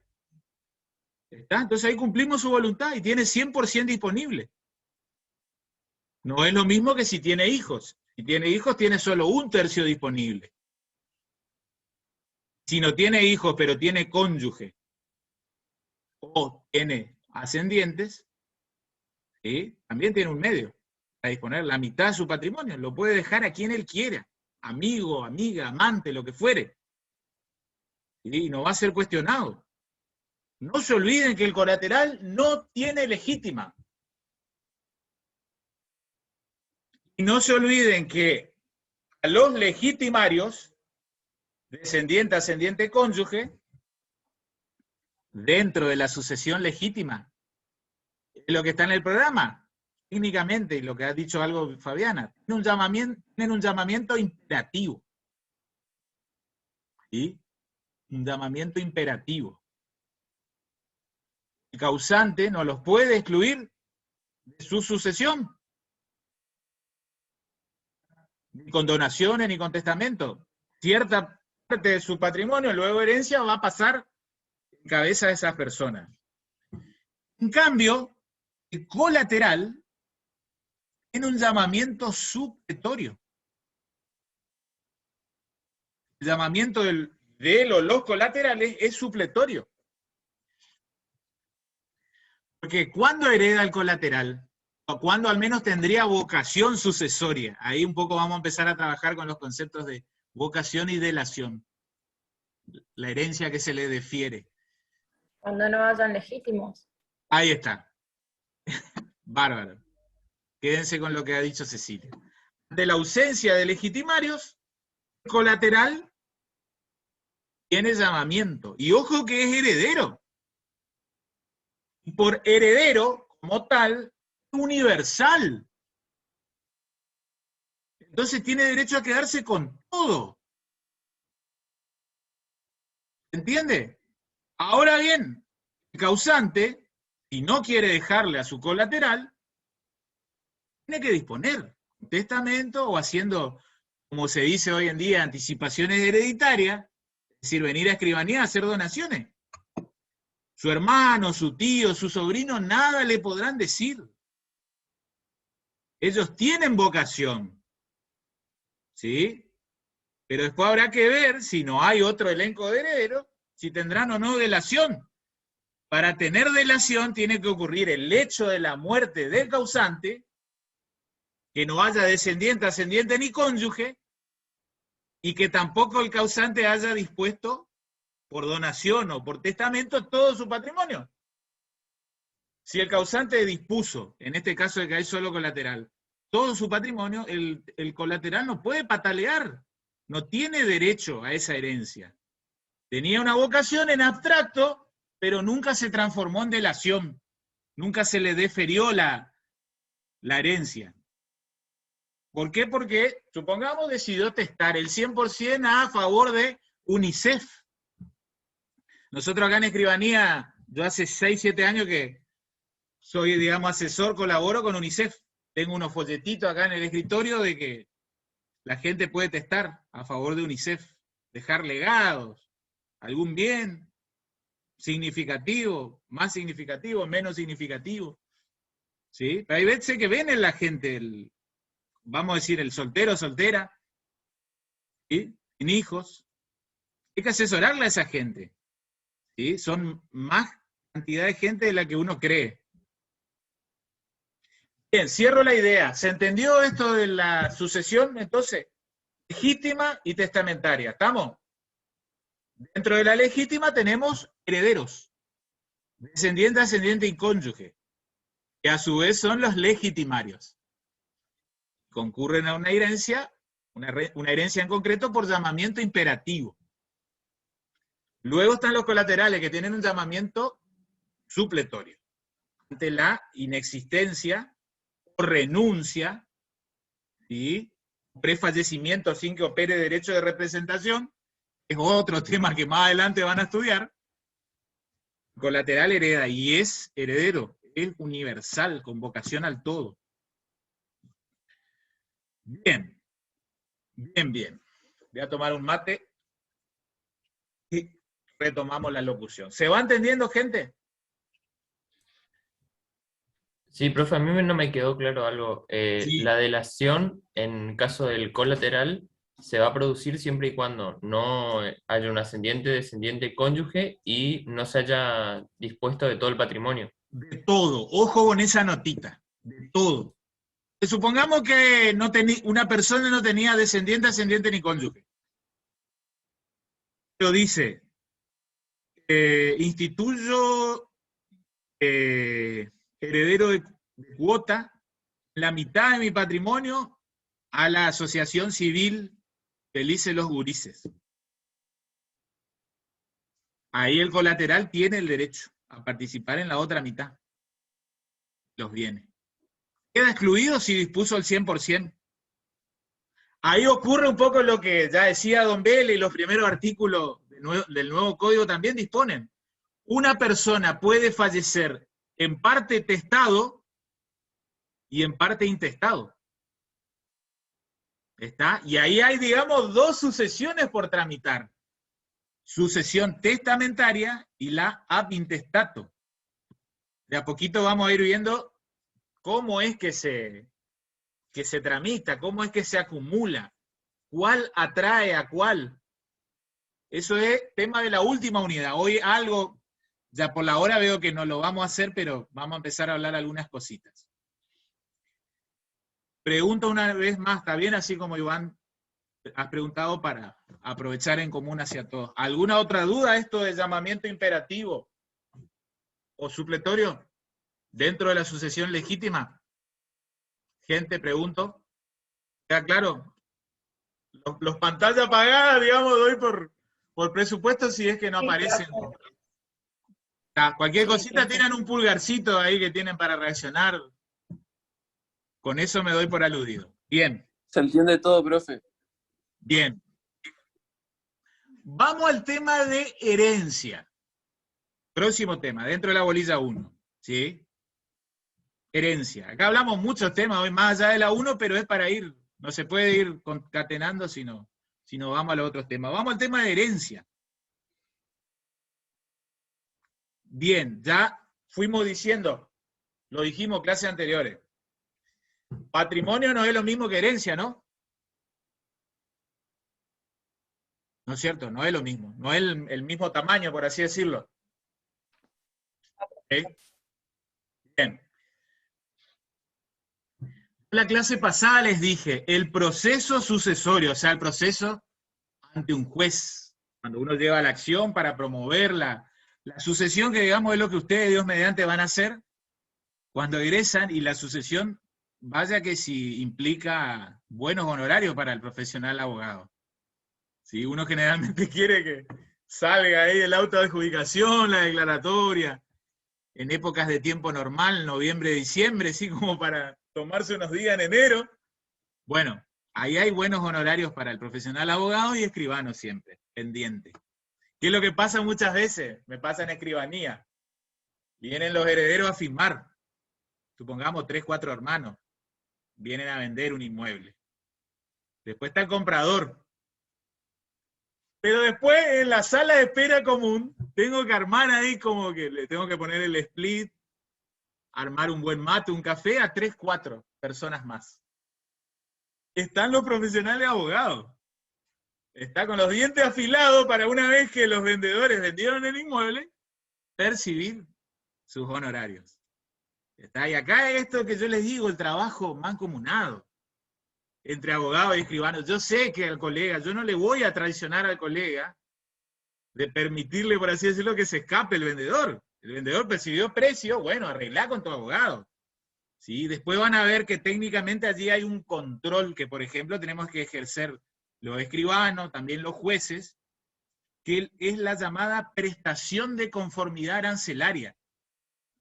Para que uno, por ejemplo, como escribano pueda escriturar un inmueble, de una venta de inmueble en sucesión, uno de los requisitos es tener la conformidad arancelaria de los profesionales intervinientes en la sucesión. ¿Está? Entonces ahí trabajo mancomunado, abogado con escribano, ¿sí? No contra, lo que siempre, yo tengo las dos camisetas, como siempre digo, intento mancomunar antes que pelear. Pero no es siempre así, digamos, vamos a ser sinceros. Vamos a la herencia, ¿sí? Herencia no es lo mismo que patrimonio. Yo les dije, el proceso sucesorio, la clase anterior, tiene fundamentalmente dos intereses. ¿Cuáles son? ¿Para qué se tramita el proceso sucesorio en la justicia? Para cumplir las obligaciones. Perdón, Cecilia, Iván. No, Iván, dale. No, dale, empezaste vos. No, yo, no, sos vos, como uno suele decir. Para definir quiénes son los herederos y su idoneidad, en principio. El segundo te lo dejo, Iván. Rematá, Iván. Yo iba a decir para el cumplimiento de las obligaciones y la repartición de los bienes. Ahí está los dos objetos. Pagar deudas y cargas. ¿Se acuerdan que hablamos sobre la clase anterior, sobre el cierre? ¿Cuál era la diferencia entre deuda y carga de la sucesión? Que las Deudas son deudas, anteriores. Son obligaciones que contrajo en vida el causante. Las cargas son obligaciones que surgen con motivo de la tramitación del expediente sucesorio. Honorario de abogado, tasa de justicia, ¿sí? Honorario a un escribano que hizo inventario. ¿Está? Bien. Ese primer aspecto de pagar deudas y cargas, decíamos, se fundamenta en qué principio cardinal del derecho civil. ¿Por qué hay que cumplir con las obligaciones del causante? porque los sucesores siguen a la persona del causante. Bien. ¿Y los acreedores que contrataron en vida con el causante, qué tuvieron en mira? El patrimonio. El patrimonio. Y el patrimonio es la garantía común de los acreedores. ¿Sí? No se olviden, después lean ahí por el artículo 242, 243 del Código, está consagrado. Y también en el 743 o 744. Lean. ¿Sí? En la bolilla 4 con Amanda, como que arrancan con esa directriz. Eso es fruto de que, vuelvo a reiterar, hay que pagar las deudas, hay que cumplir los compromisos. Los acreedores no darían crédito a sus deudores si supieran que con la muerte del causante se extingue la posibilidad de cobro. Entonces esto dinamiza, allana el camino para que haya crédito. Vamos ahora a la otra fase. Como ha dicho Cecilia, nos interesa determinar quiénes son herederos, nos interesa adjudicar los bienes a esos herederos, pero luego de pagar las deudas y cargas. Este segundo interés, ¿en qué se fundamenta? Esto está en el programa, léanlos considerando. El derecho de sucesiones se asienta en dos principios. Uno, que el patrimonio es la garantía común de los acreedores. Eso es para pagar las acreencias en el proceso sucesorio. Pero esto de que los herederos, como dice Iván, sean continuadores, la persona del causante, reciban por mecanismo de sucesión mortis causa los bienes. ¿En qué se fundamenta? Esto es algo que les diría no es universal, o al menos con la extensión que conocemos en los países occidentales. ¿Qué derecho se asienta? Esta segunda fase, de que los bienes pasen a los herederos. Todo el esfuerzo, vean, de nuestros viejos, nuestros abuelos, de nosotros mismos que vamos haciendo un camino más allanado, menos allanado, pero algo vamos acumulando. Si no existiera mecanismo de sucesión mortis causa, ¿en qué se fundamenta? Hay varias teorías, pero dentro de esas supongo que se refiere a la del patrimonio como bien familiar. Bien, en definitiva, en última instancia, el derecho de propiedad privada. ¿Está? No todos los países del mundo, no todos los países del mundo, todos los bienes que integran el patrimonio de una persona, cuando ocurre o acaece su muerte, pasa a sus herederos. ¿Qué pasará, por ejemplo, en Cuba? Nos vamos a ir allá del, ¿cómo se llama el general este en Corea del Norte? Si me ayudan. Kim Jong-un. Bueno, esto es más o menos parecido. Desconozco cómo es en Corea del Norte, sí conozco en Cuba. No hay derecho a la propiedad privada.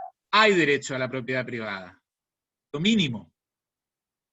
Quizás un inmueble, uno o dos automotores. No hay un mecanismo de acumulación. ¿Entiende? Entonces el mecanismo de sucesión legal es para esos mínimos bienes privados. ¿Entiende? ¿Y el resto lleva el Estado? Que no hay acumulación. Una persona durante 70 años no acumula más que un inmueble y algún automotor y algún que otra acción de una sociedad que constituye. ¿Entienden cuando uno contrapone un sistema liberal con un sistema, digamos, socialista? Acá en Argentina, como le digo, lastimosamente tenemos una hermosa constitución nacional, liberal, que protege la propiedad privada, pero ¿qué nos pasa cada 10 años? 8 o 10 años. Nos mata la crisis económica. Entonces cuesta acumular, pero bueno, se logra acumular. ¿Sí? Todo lo que se acumula, uno tiene la garantía de que por mecanismo de sucesión legal pasa a nuestro heredero. Sea un televisor LED y una computadora, o sean 10 inmuebles y 14 automóviles. No tenemos límite que te diga, bueno, podés tener más de tanto. A lo sumo hay leyes de emergencia, como este famoso impuesto de emergencia ahora, que grava las riquezas extraordinarias de la gente más acaudalada. Bueno, hablen con los tributaristas que justicia y equidad tiene tal normativa, pero no hay una imposición de que prohíba la acumulación en manos de propiedad privada. Entonces no se olviden, el doble interés que guía el proceso sucesorio. Patrimonio como garantía común de los acreedores, eso lleva a que hay que pagar deudas. Hay que cumplir los compromisos que contrajo en vida el causante y los que nosotros tomamos, ¿sí?, como administradores, como herederos, al tramitar la sucesión mortis causa. Luego de pagado, eso tiene que trasladarse en cabeza de los herederos. ¿Por qué? Porque opera el mecanismo, en definitiva, de protección del derecho de propiedad privada. ¿Está? Entonces, es bueno que definamos qué es lo que es la herencia. Voy a ver si puedo compartir. Creo que ya le di tiempo a mi computadora como para que...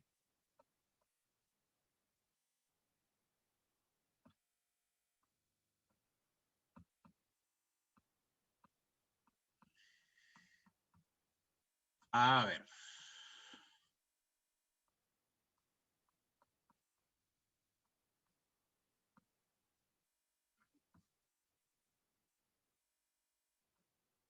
Pregunto, ¿se ve el Power? No, profe. Ahora sí, ahora sí. Ahora sí. Ahora sí. Bien.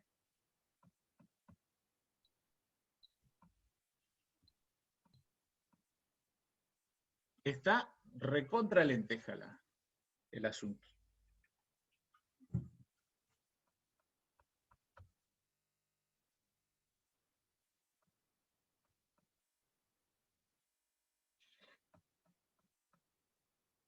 A ver. Ahí salió otra vez.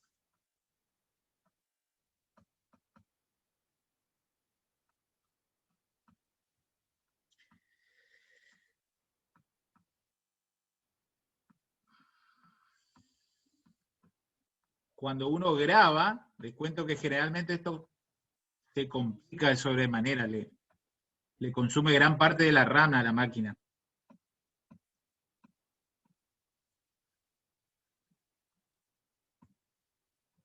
Les cuento el año pasado, hicimos una jornada en vivo por YouTube. Por ahí se acuerdan de Derechos Reales, que habló un profesor de Rosario, director de registro de la propiedad, doctor Luberá. Transmitimos en vivo por YouTube. Fue algo que innovamos así. Con mi máquina era el servidor, digamos, que subíamos contenido. Pregunto, ¿se está viendo el Power? ¿Ahora sí? Sí, profe. Sí, profe. Voy a intentar compartirlo, a ver.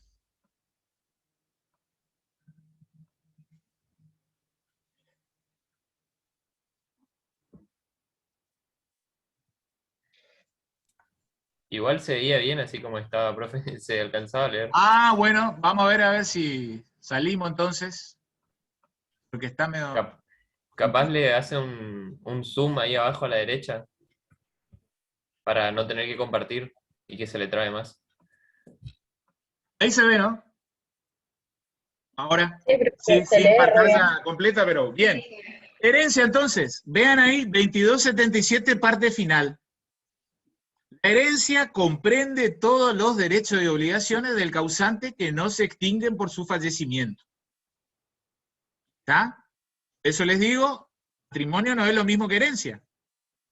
Que en el patrimonio va a haber algunos cuantos otros derechos subjetivos patrimoniales que no se van a transmitir de causante a derecho habiente o a sucesor, mortis causa. Y de una manera muy genérica lo estudiamos en parte general. En parte general uno hace esta fundamental distinción de los derechos subjetivos por su contenido en patrimoniales y extrapatrimoniales. Los derechos extrapatrimoniales. ¿Qué pasa? ¿Cómo opera el hecho de la muerte en los extrapatrimoniales? Se extinguen. Se extinguen. Con la muerte. Se extinguen con la muerte. Después hay alguna ahí fineza que uno tiene que aclarar, si alguna acción digamos, de promoción de algún derecho personalísimo fue iniciada en vida, si luego puede ser continuada por los herederos, no nos metamos en esa cuestión ahora. Vamos por regla entonces a los patrimoniales. Los patrimoniales, por regla, se transmiten.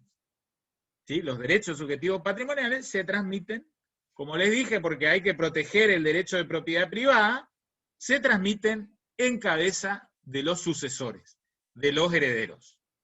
¿Está? Siempre que haya un elenco de herederos.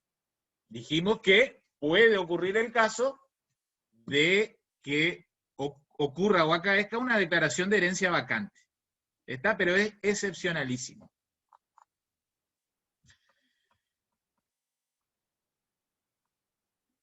¿Cuáles son los derechos que se extinguen? Vamos a trabajar ahí. Algo lo dijimos en la clase anterior. ¿Sí? Los más importantes, esto si uno hace un listado, puede llegar a enumerar hasta 20 derechos, pero vamos a trabajar a nivel, digamos, superficial. ¿Cuáles se extinguen?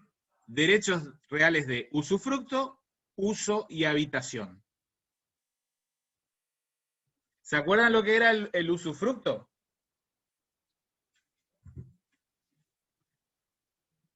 Sí, era un derecho real en el cual el usufructuario podía usar la cosa y gozar de los frutos que produce. Bien, usar, gozar y después una disposición entre comillas, ¿no? ¿Qué podía hacer como acto de disposición jurídica? Con su usufructo. Un usufructuario a lo sumo, ¿qué puede hacer? Transmitir o ceder, donar. Ahí No está. sé si donar, pero transmitirlo. Transmitir de una manera muy genérica. El contrato propiamente dicho es cesión de derechos. Cede su usufructo en favor de otro usufructuario. Pero la idea es esa, como ha dicho Iván, usar, gozar, disponernos, ojo con cambiar la fachada, cambiar el destino, eso ya no. ¿Sí? Recuerdan que el usufructo tenía plazos, ¿no? De duración. ¿Para cuándo? ¿En qué caso? En caso de plantaciones era o algo así. Ese era para superficie. Ah, claro. Si el usufructuario es persona jurídica, salimos, digamos, lo que es el mundo de sucesiones, ¿cuál era el límite? 10 años. Desde Código 2015. No, no es 10. Código de Vélez era 20, cuando es usufructo en favor de persona jurídica. Nuevo código elevó, ¿cuánto? 50. 50. Bien, pero acá vamos al caso de usufructo constituido en favor de persona humana. Usufructo, uso o habitación. Si nada se Vitalicio. dijo en el instrumento de constitución, podrá ser vitalicio. Vitalicio. Vitalicio. Entonces ustedes advierten, como el derecho real de usufructo, al ser temporario, no es perpetuo como es el dominio, porque el derecho real de dominio, al ser perpetuo, se transmite por mecanismo de sucesión mortis causa. Está en pos o en garantía de consagrar lo que les dije, la garantía de la propiedad privada. Bien, el usufructo no se transmite, mortis causa. A lo sumo lo transmite el propio usufructuario por contrato de cesión. Lo mismo con el uso y lo mismo con la habitación. Después vamos a hacer alguna pequeña aclaración con una especie de habitación que ya vamos a profundizar. Herencia es o son derechos y obligaciones, activo y pasivo. Si vamos al lado de lo pasivo, obligaciones que tenía que cumplimentar el causante, aquellas que revestían carácter intuito persona, no se transmiten en cabeza de los herederos. ¿Cuáles eran las obligaciones intuito persona? Aquellas obligaciones en las cuales el deudor tenía una cierta calidad especial por sobre otros, es decir, se contrataba con esa persona especialmente. Muy bien. Está lo que dijimos, eso, cuestiones artísticas, hasta a veces profesionales, de determinada tarea que solo el sujeto, la persona podría hacerlo. Bien, se extinguen. No pasa, digamos, eso no pasa como deuda. ¿Está? Para el patrimonio relicto. Finalmente, Profesor, una pregunta. ¿Esto sería del punto 5 de la bolilla? Lo de herencia, concepto, principio. Claro. excepción. todo. Ustedes van a ver que yo no hablo así de punto por punto, pero doy los temas principales. Sí, sí. Bueno, Porque si no va a ser imposible. hacerlo punto por punto. Pero este es un tema importante en la bolilla, sí. Así como recién vimos imperativo, supletorio, el otro día vimos muerte y muerte presunta. Bien, entonces, tercer tema, que no se transmite a los herederos. Ojo con los mandatos. ¿Qué es el contrato de mandato?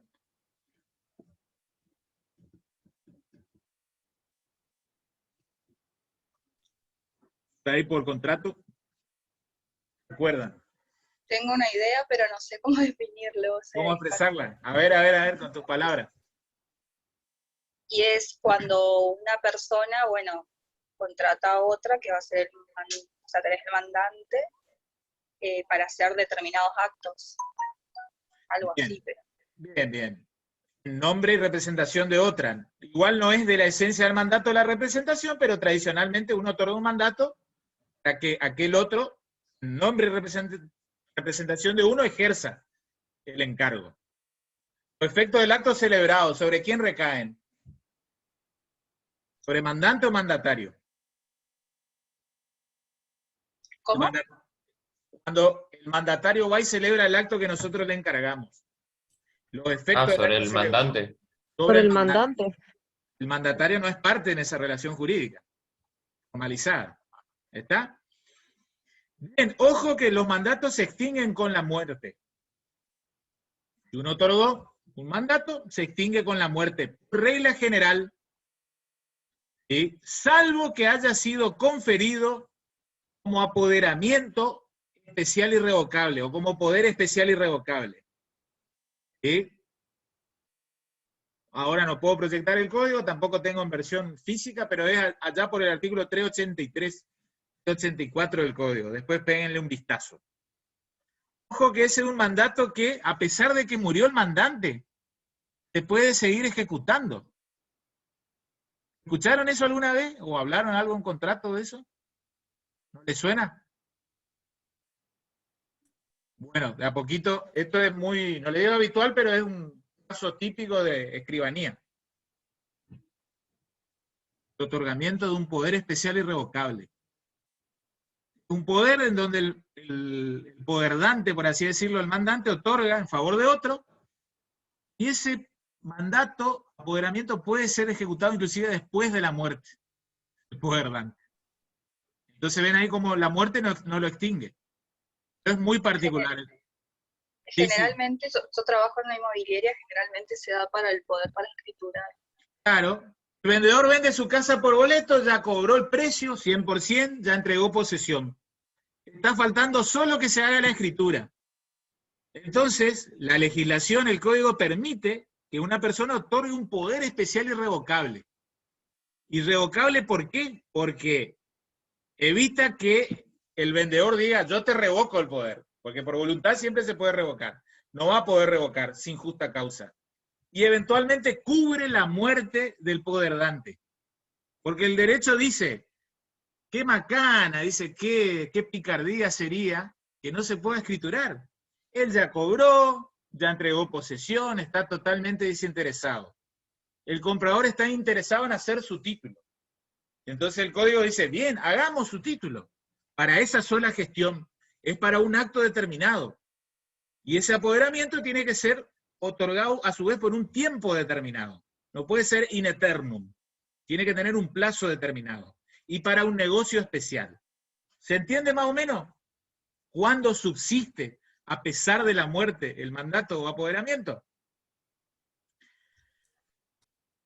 Sí, pero Bien. Sí, se entendió. Vamos ahora a otra cuestión, que no es sucesión. Por eso ahí yo les pongo en grande, no hay sucesión. Pero hay derechos que nacen en el contexto, en el hábitat, por así decirlo, de la muerte de una persona. ¿Sí? Ocurre el hecho jurídico de la muerte y dispara, hace nacer estos derechos en cabeza de algunos beneficiarios, ¿sí? Quienes pasan a ser titulares de tales derechos subjetivos patrimoniales. Reitero, no hay mecanismo de sucesión. ¿Por qué? ¿Qué les parece? ¿Por qué no habrá sucesión?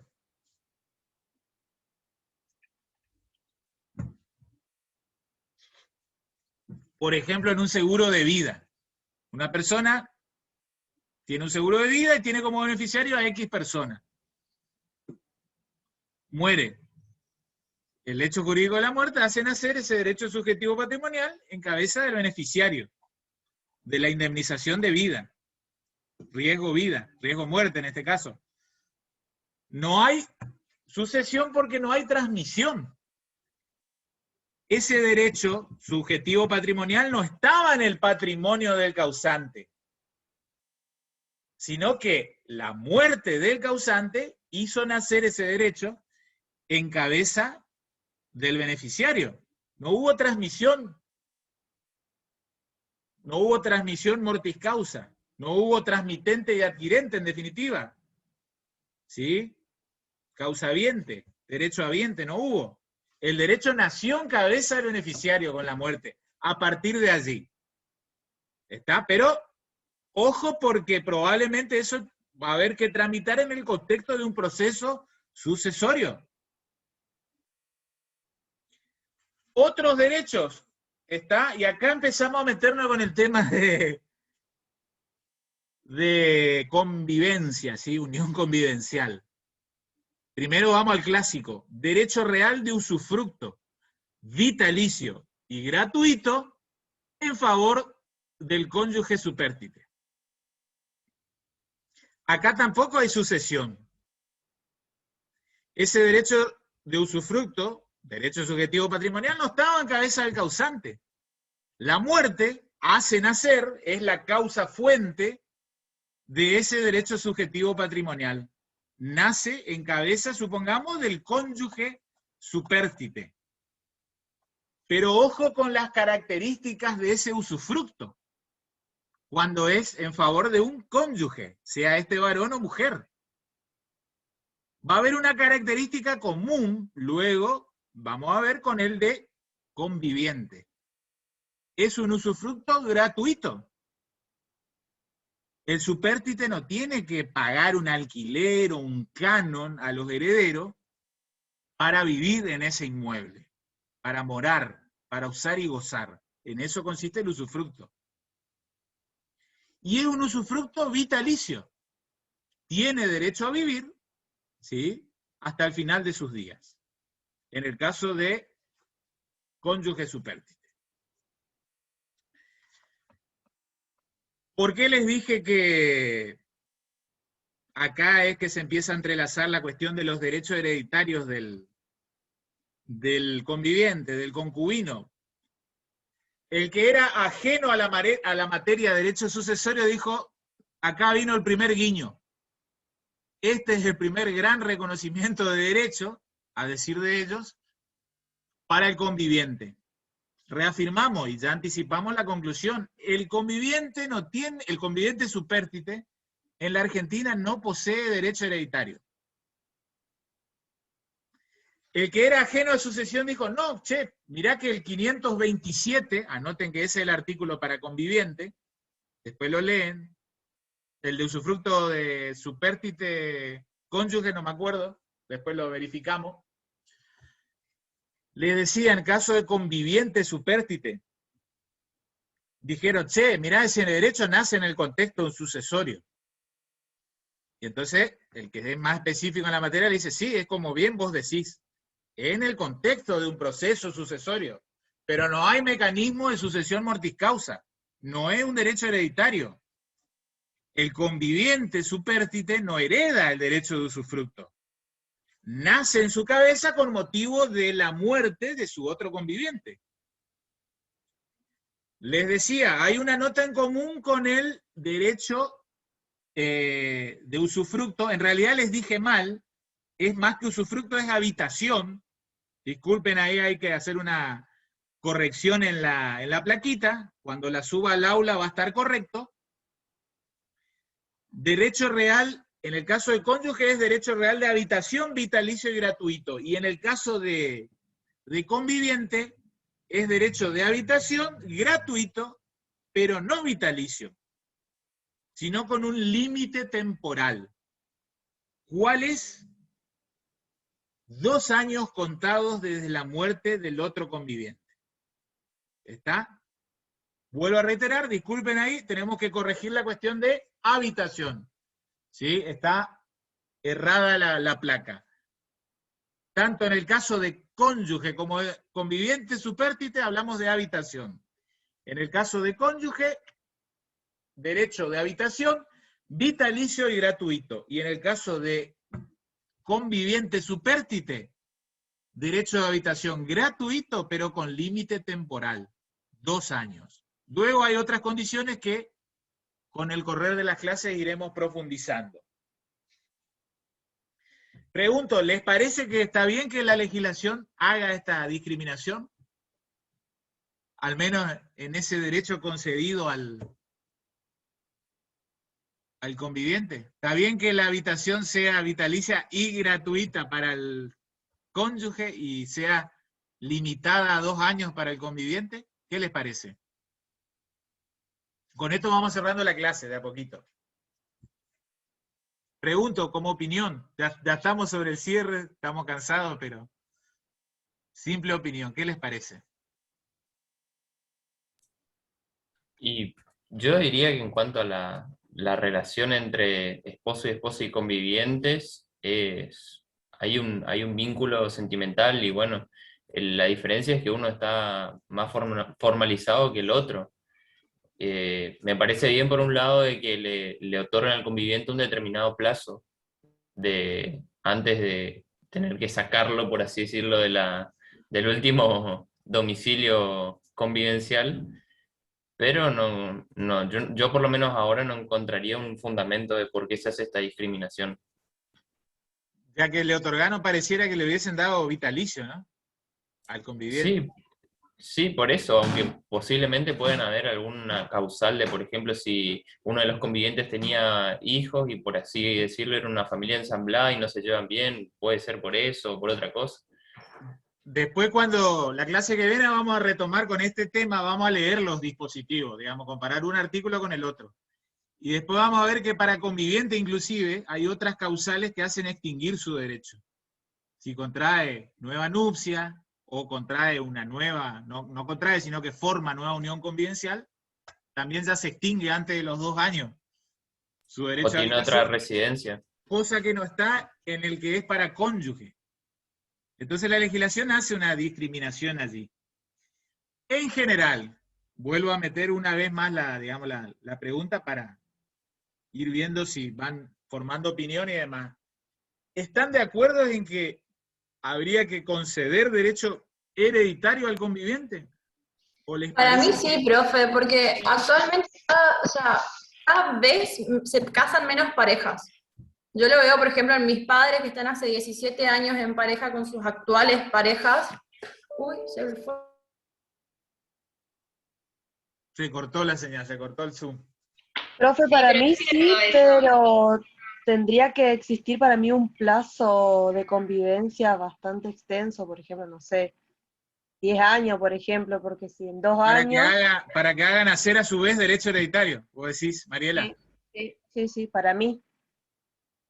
Bien. Yo coincido con era profe de que tiene que haber un plazo para que se hagan los derechos hereditarios. Yo tengo un caso que pasó hace poco de una chica que conozco que estaba conviviendo con su pareja, que estuvieron un año, la chica murió, y los padres de la chica, o sea, se llevaron todo, y para mí en ese caso está correcto porque no era nada lo que convivieron. No se olviden que, digamos, hay un plazo mínimo, digamos, de conformación para unión convivencial, ¿no? ¿Recuerdan eso, no? De familia. ¿Cuál es? Al menos 2 años de convivencia. 2 años, sí. Bueno, eso en cuanto a, para que uno diga, hay convivencia.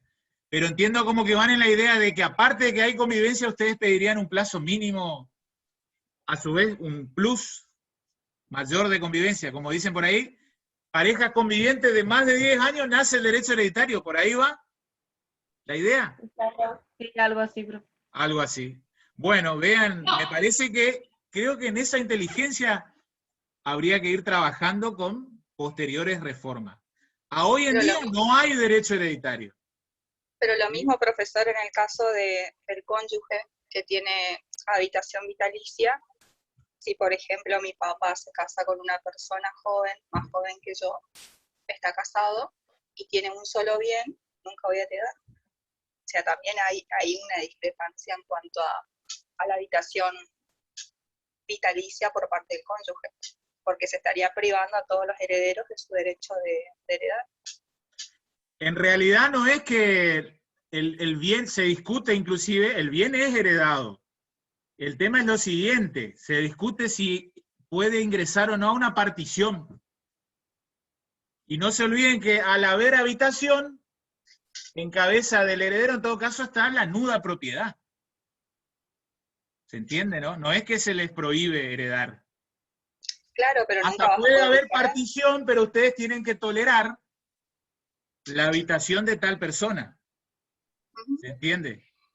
O te mudás a vivir ahí, o si no, nunca tenés acceso. A ver, el nuevo propietario no juntos. puede hacer uso y goce del inmueble, en eso estamos claros.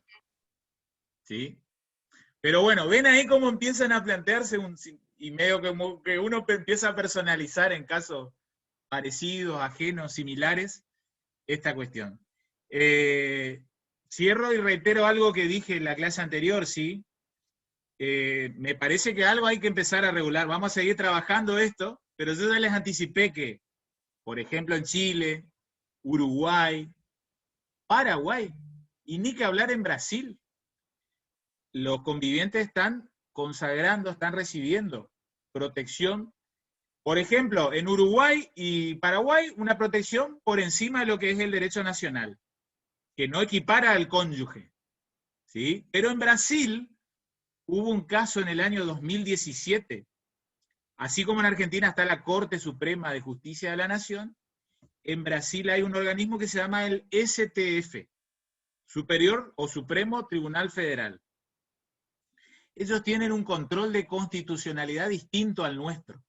¿Sí? Es medio híbrido, pero cuando el caso llega, ¿sí?, a jurisdicción del STF, del Superior Tribunal, y ese caso recibe una declaración de interés general, lo que resuelva la Corte luego es de aplicación obligatoria, no solo para los tribunales inferiores, sino que en cierta manera modifica la ley y ordena a que el poder legislativo, esto no se suele practicar, pero dicte una ley, una nueva ley conforme a la nueva doctrina legal o jurisprudencia establecida. En ese caso, en el año 2017, ¿sí?, creo que era un caso que se inició en Curitiba. Luego de Curitiba llega al Superior Tribunal Federal. El Superior Tribunal Federal de Brasil declaró que el conviviente, allá le llaman el compañeiro estável o el compañeiro de unión estável al conviviente, tiene idénticos derechos civiles que el cónyuge. Al hablar de derechos civiles, uno de ellos, digamos, una faz de esos derechos civiles son los derechos hereditarios. Eso, digamos, les cuento de derecho brasilero. Yo no les digo que en Argentina pueda lograrse de acá a 5 o 10 años ese estatus, pero me parece que tenemos que empezar a discutir. Si tenemos tiempo, más adelante yo les voy a traer un caso que hubo, se resolvió ahora hace un mes atrás por una cámara en Buenos Aires, justamente de un tema de unión convivencial. ¿Sí? Y se cuestiona el tema de si es o no derecho hereditario. Por una vía alternativa, el conviviente supérstite buscó quedarse con algo de los bienes, y no lo logró. Más allá de que no tenía razón por la vía que escogió, me parece que si en ese caso ya hubiésemos regulado derechos hereditarios mínimos. A ver, a lo que voy, ustedes hoy ya van entendiendo lo que es llamamiento imperativo y supletorio, ¿no? Les digo, no sé si podríamos llegar a consagrar un llamamiento imperativo para el conviviente. Difícil. Pero sí supletorio. Pero quizás supletorio. ¿Sí? Supletorio como para que no se quede en la pampa y la vida el conviviente. Y resolvamos el conflicto ya. Con certeza, no para que a ver lo que dice tal juez o lo que entiende tal autor o tal juez. ¿Está? Me parece que ahí hay algo que yo les tiro, digamos, a mí, digamos, de 2 años para acá, yo estoy recontra interiorizado en lo que es unión convivencial. Leí ese caso brasilero, digamos, es como que me abrió la cabeza. Y yo dije, tanto hablamos, ustedes habrán visto que, disculpen la hora, nos estamos yendo, pero es interesante. Tanto hablamos de nuestro código 2015, un código de la igualdad. ¿Sí? Código de la igualdad entre hombres, mujeres, género, igualdad de género, promoción de los derechos civiles. ¿Por qué seguimos discriminando? Forma matrimonial de forma de convivencia. ¿Por qué tiene que haber dos estatus de calificación? Estatus jurídico para el cónyuge que el conviviente. Bueno, otra clase yo de a poco le voy a ir tirando el argumento de los que dicen, no, tiene que haber diferencia. Tiene que estar en cabeza de los convivientes decir, yo no quiero matrimonio. Formo unión convivencial, no quiero que el otro sea mi heredero. Quiero tener esa libertad. Libertad que no la tengo si me caso. Prefiero formar unión convivencial. Ahí está un poco el argumento de lo que dicen, no, que no tengan derecho hereditario. Bueno, gente, ¿alguna preguntita? ¿Se va entendiendo el tema? ¿Se entendió el tema de herencia? No se olviden, en general, todos los derechos subjetivos patrimoniales. Se transmite. ¿Qué no se transmite? Usufructo, uso de habitación. Tampoco obligación intuito a persona. ¿Sí? Excepcionalmente se transmite ese apoderamiento especial irrevocable. ¿Cuáles son esos nuevos derechos que nacen? Por ejemplo, un seguro de vida. Por ejemplo, derecho real de habitación. Conyugal o el convivencial con el límite de 2 años. ¿Se entiende ya más o menos qué es lo que se va a transmitir? La clase que viene, cuando retomamos con el tema de derecho de autor, patentes y marcas. ¿Cómo es que se transmite a los herederos? Ahí vamos a hacer una bajadita práctica. Hoy no anduvo tanto los power y disparadores, pero me parece que se entendió la clase, ¿no? Sí, se entendió. Sí, se entendió, profe. Por favor, como esto queda grabado y no puedo abrir el archivo del presente, yo lo estoy viendo a todos, pero digan, a ver, voy a ir nombrando por lo que me aparece en la pantalla. Para el presente, Nuria López, te estoy viendo.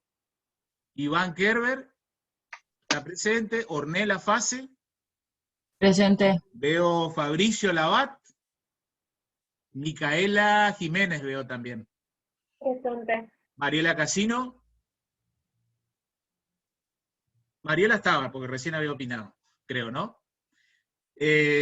María Ángeles. Sí, profe, presente. Fabiana Verón, veo. Luego Presente, María... yo no tengo cámara, profe. Bien, no hay problema. María Melisa Sauer. Sí, profe, presente. Y está el Laval 2, ¿eh? A mí me salta el duplicado, ¿eh? Me mentiste, Ahora sí, pasa que tuve que duplicar porque empezó a compartir Power y no veo mucho. Está chiquita bueno, la letra. Volvió el duplicado, ¿eh? Bueno, alguien más, no sé si estuvo... Yo esto es lo que, digamos, paso a mi listita ahora cuando desgrabe la clase. ¿Estamos? Profesor, se me cortó internet, disculpen, no sé si me nombró. Listo, te nombré y ya presente. Perfecto. Ok, gracias. Mañana les mando el correo, ¿sí? Va a estar subido al aula y algunos powercitos que ya con la corrección de usufructo, ahí hay un errorcito, ya no se olviden que es habitación. Derecho real de habitación. Bueno, buen fin de semana, nos vemos. Igualmente, profe. Nos vemos. Gracias, profe. Buen fin de. El lunes tienen clase con Amanda, no se olviden. Sí. Chau, chau, gracias. Hasta luego. Adiós.